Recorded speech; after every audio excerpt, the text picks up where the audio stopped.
grupo ng mga tsuper dyan naman ho sa lungsod ng Pasig nangalampag at nawagan ng oil deregulation law sa kabila ng patuloy na pagtaas ng produktong petrolyo sa bansa. Tinutukan niya ng Star FM Manila.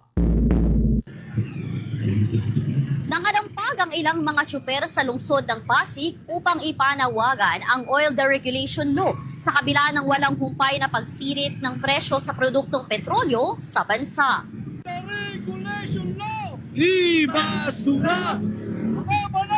Alas 8 pa lamang ng umaga nang magsimula ang unang araw ng kilos protesta ng grupo ng Piston NCR East Chapter sa Pasig Palengke.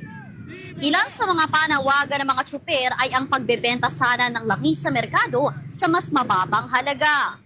Sa panayam ng Star FM Manila kay Marvin Maranan, miyembro ng Piston NCR East Chapter, inihayag nito ang hirap na dinaranas hindi lang ng mga commuter, kundi lalo na ng mga driver sa iba't ibang parte ng bansa dahil sa walang tigil na taas presyo ng langis.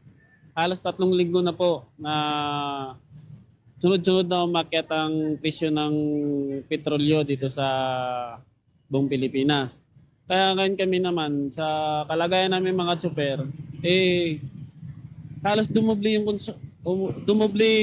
yung konsumo namin sa diesel. So yung pagdubli na yun, malaking kabawasan po yun sa kinikita namin sa pang-araw-araw na pamamasada. Ngayon, imbes na makabuhay kami ng aming pamilya, ngayon, napupunta na lang sa pagkain, hindi na namin mababayaran yung mga upa ng bahay namin, pamasahe ng mga anak namin para sa eskwelahan. Nagbigay naman ng ilang alternatibong paraan ang presidente ng Piston NCR East Chapter na si Eli Villena patungkol sa lumalalang krisis sa produktong petrolyo. Alam niyo po kung talagang seryoso ang gobyerno para sa kanyang mamamayan, madali lang naman po dapat gawin nila eh. Bakit hindi sila ang bumili ng langis sa ibang bansa? Sila na rin ang magbenta nang sa ganun mas mababa na. Kasi magmula dito sa malalaking kumpanya na to, na alam naman natin pinagkakakitaan tayo nito. Habang naghihirap tayo, sila naman yung nagtatamasa ng tubo. Sila nga, nagyayabangan pang bilyon ang kinikita nila sa loob ng isang taon. Pero sa gobyerno naman natin, at sinasabi nga natin, na totally may pera talaga tayo. Kung mapapansin natin, yung kinurakot nga, mali-mali tayo.